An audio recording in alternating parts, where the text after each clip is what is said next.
Salut à tous, j'espère que vous allez bien, vous êtes les bienvenus sur la chaîne Usitel. Je m'appelle Lela GU. Aujourd'hui, nous allons parler du yin et du yang. Sans plus tarder, nous allons commencer avec la vidéo d'aujourd'hui. C'est parti.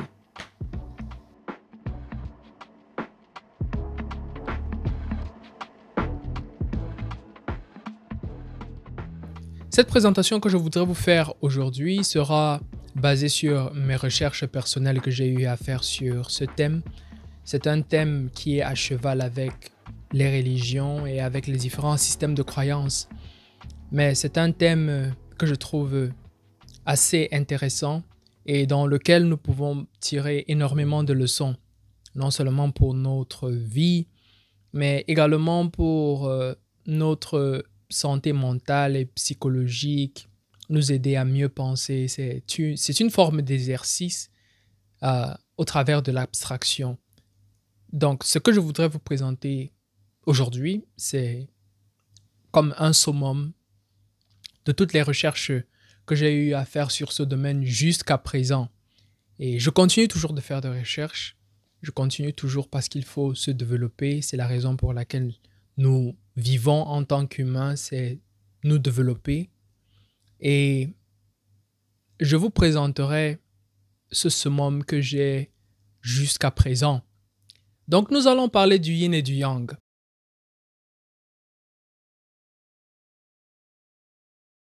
Beaucoup de personnes connaissent ce que c'est que le yin et le yang.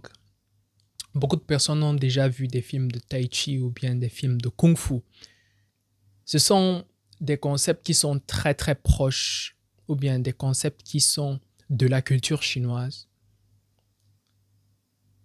Mais le yin et le yang en lui-même provient d'une philosophie ou bien d'un système de croyance que l'on appelle le taoïsme. Le yin et le yang, on les met souvent en image dans un cercle où il y a un côté blanc et où il y a un côté noir. Nous avons le côté blanc dans lequel nous avons un point noir et nous avons un côté noir dans lequel nous avons un point blanc. Beaucoup de personnes, lorsqu'ils regardent cette image, peuvent penser à une certaine forme d'équilibre. Et ils ont trouvé, c'est réellement une forme d'équilibre. Cette image transmet le message d'être équilibré dans la vie. Mais tout récemment, j'ai découvert qu'il y a encore beaucoup d'autres choses que nous pouvons tirer de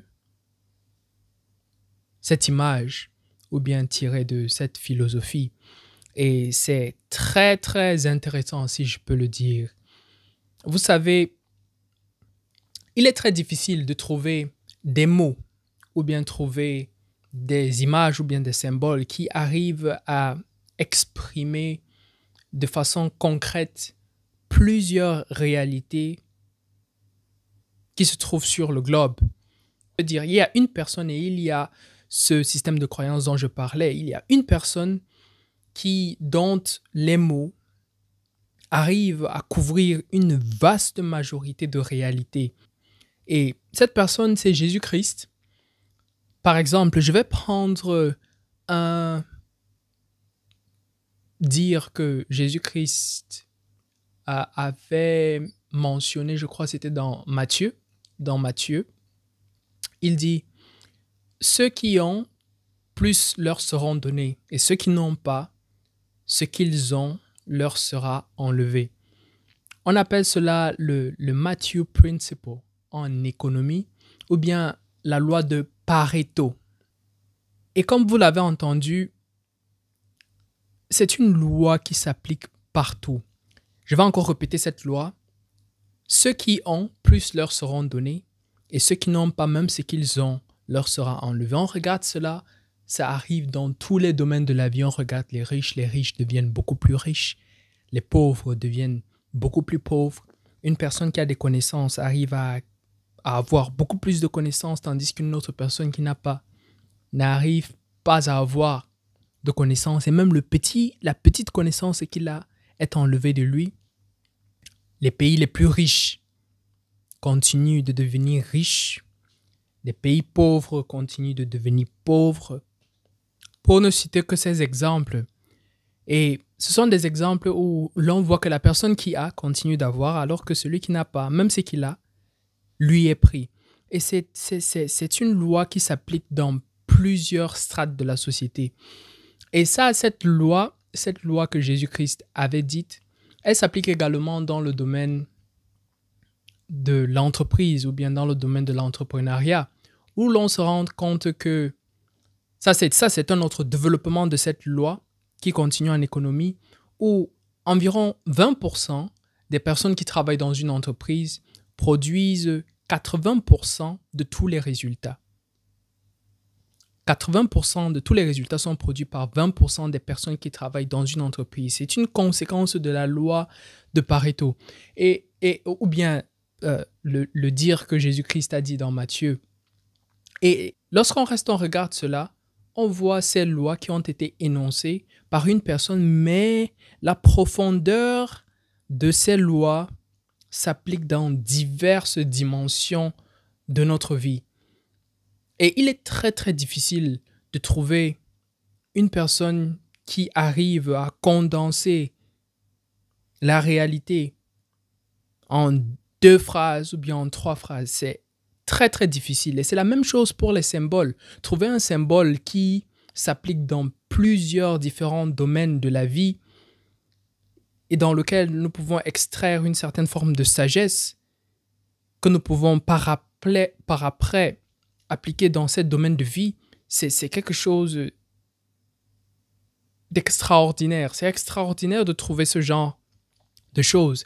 Et le yin et le yang, je peux le dire, fait partie de ces symboles-là qui s'appliquent dans presque tous les domaines de vie.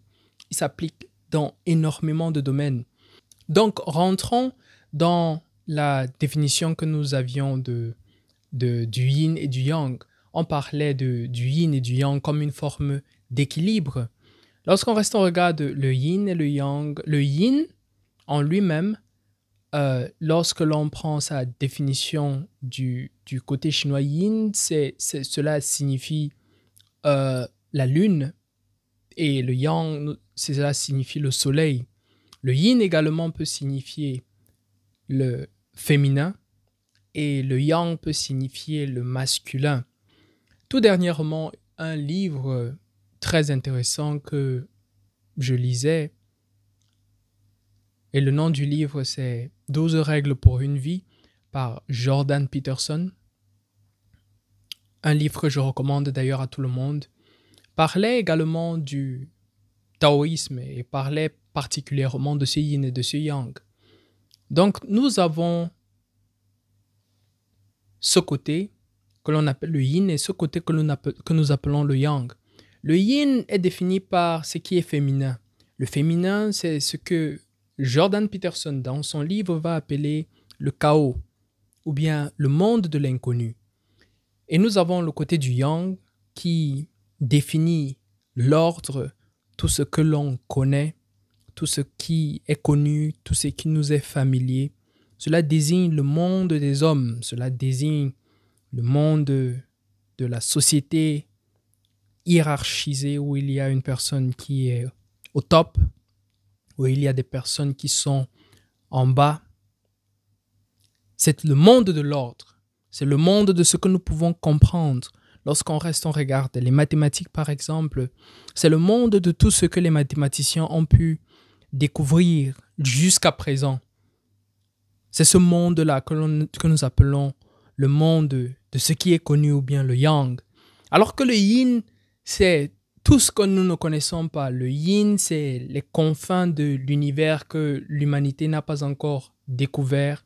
Le yin, c'est par exemple cette tentative que je suis en train de faire là présentement de vous présenter ce qui est, si je peux le dire, dans mon cerveau organisé d'une certaine façon et que j'essaie de vous présenter. C'est une aventure que je suis en train de faire.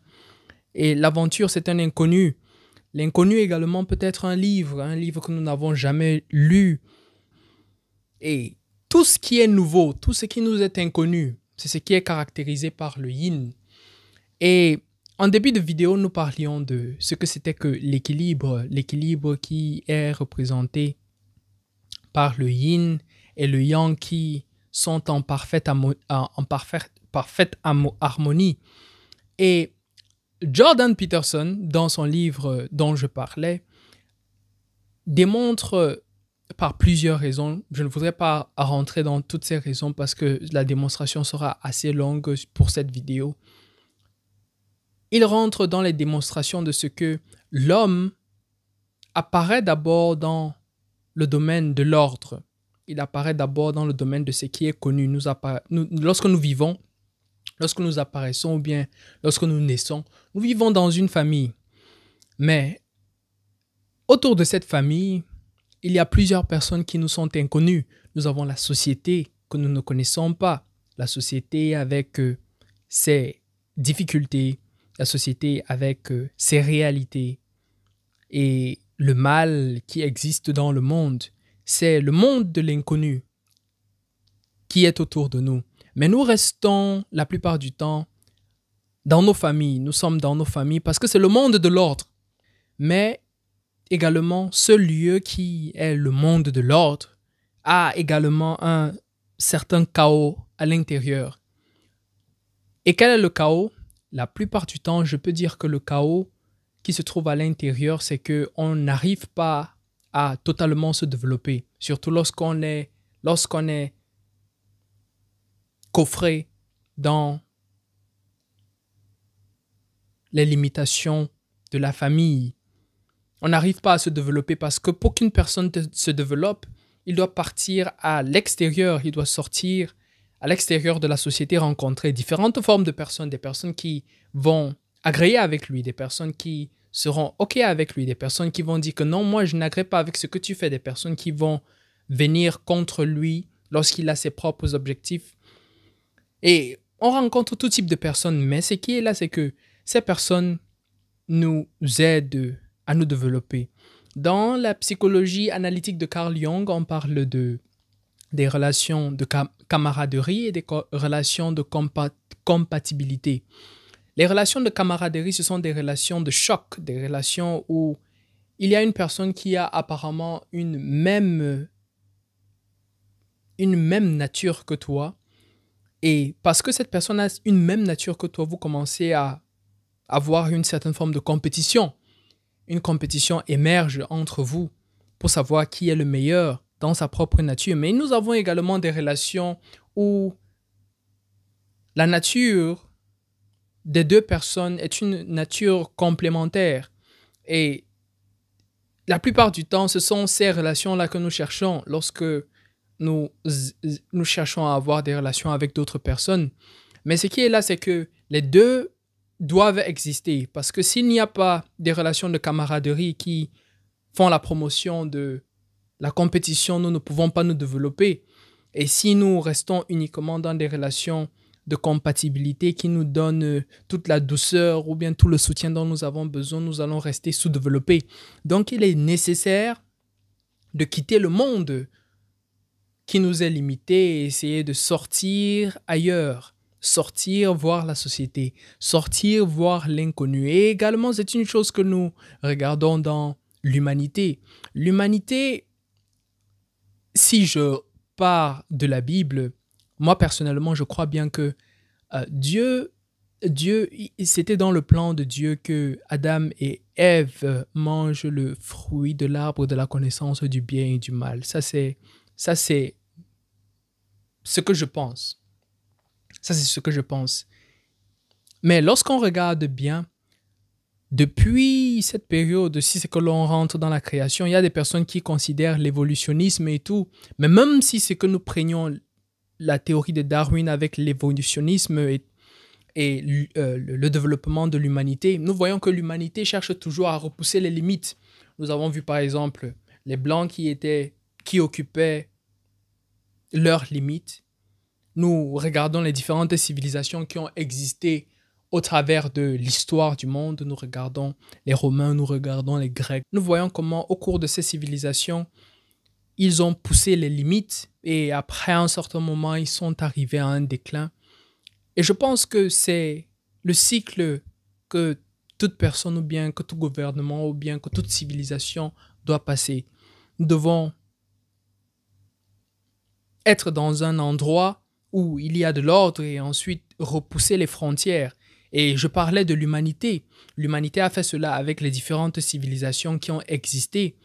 Lorsque les Blancs sont quittés de là où ils étaient pour découvrir les horizons, nous avons Christophe Colomb, dont on dit qu'il a découvert l'Amérique. Nous avons d'autres personnes qui ont découvert le Cap de Bonne-Espérance, d'autres personnes qui ont découvert l'Afrique et tout. C'est l'aventure de l'inconnu. C'est quelque chose que les hommes sont supposés faire. Et dans cette aventure de l'inconnu, il y a beaucoup de choses que l'on trouve. Et c'est la même chose qui se reproduit encore avec notre civilisation d'aujourd'hui. Nous voyons par exemple des personnes qui disent que non, nous allons partir à la Lune, nous allons essayer de découvrir Mars. Lorsqu'on regarde par exemple le télescope Hubble. Le télescope Hubble est parti dans des confins de la galaxie dont je ne sais pas si le télescope Hubble pourra revenir un jour sur Terre, mais je ne pense pas. Il est allé très très loin. Il continue de prendre des photos de l'univers ou bien des frontières, des confins des galaxies qui nous sont très très lointaines. Il continue de prendre cela et continue de nous envoyer cela.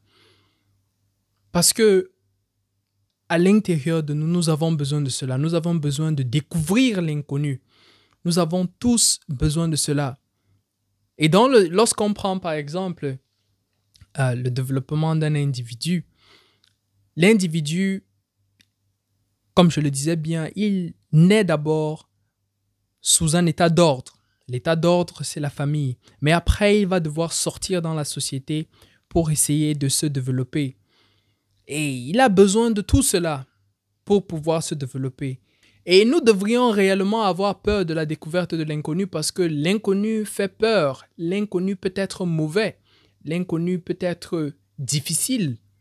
Tout comme la société est difficile. Tout comme dans la société, vous allez trouver toutes sortes de personnes. Des personnes qui sont la cause de ce qui s'est passé. Par exemple, pendant la période du fascisme et du nazisme où il y a eu le génocide avec énormément d'Israéliens, ou bien le génocide par exemple du Rwanda, vous allez trouver toutes sortes de personnes. Le mal en lui-même est incarné, le mal en lui-même est dans l'homme. Le mal en lui-même est dans l'homme. Et c'est ça la découverte de l'inconnu. Donc lorsque vous prenez une personne qui était dans les confins de l'ordre que crée la famille et que vous le mettez dans la société, il y a beaucoup de choses qui peuvent arriver. Il y a beaucoup de choses qui peuvent arriver. Il peut être agressé lorsqu'il va, par exemple, sur la route de Yaoundé. Il peut tomber dans des addictions, par exemple, dans la drogue ou bien tomber dans le sexe. Il y a énormément de dangers. Mais je pense que il est meilleur de s'exposer à ces dangers-là que de rester à la maison parce qu'à la maison, ton âme meurt. Ton âme meurt lorsque tu es à la maison. Mais il y a une chance que ton âme soit développée lorsque tu pars à l'extérieur. Et donc, c'est très intéressant que le yin et le yang arrivent à mettre tout cela ensemble dans juste un seul symbole. C'est absolument magnifique. Donc nous avons ce cercle dans lequel nous sommes, qui est un cercle d'ordre, mais également nous avons la nécessité de découvrir l'extérieur, nous avons la nécessité de découvrir ce qui existe et ce que nous ne connaissons pas, parce que par la découverte de ce que nous ne connaissons pas, nous arrivons à nous développer. Et tout homme a besoin de cela. Tout homme a besoin de cet équilibre qui existe. Tout homme a besoin du yin et du yang. Tout homme a besoin de l'ordre et de la découverte de l'inconnu. Tout homme a besoin du bien et du mal. Je pense qu'un homme développé, un homme qui a pu s'intégrer totalement, arrive à intégrer ces deux côtés de sa personnalité, c'est ce côté qui est bon et ce côté qui est mal. Il arrive à les intégrer pour pouvoir accomplir ou bien pour pouvoir arriver au, au bon, ou bien arriver à ce qui est meilleur. Donc, ce sont ces pensées que je voulais vous partager aujourd'hui en rapport au yin et au yang. Il y a énormément de choses dont nous pouvons parler en rapport au yin et au yang, et je ne pense pas qu'une vidéo de 20 minutes ou bien une vidéo de 30 minutes pourrait même épuiser ce thème ou bien ce concept. Et donc, c'est ce que je voulais partager aujourd'hui avec vous. J'espère que vous avez aimé la vidéo. Si vous aimez la vidéo, je vous prierai de liker, de souscrire, et on se dit à la prochaine vidéo. Merci.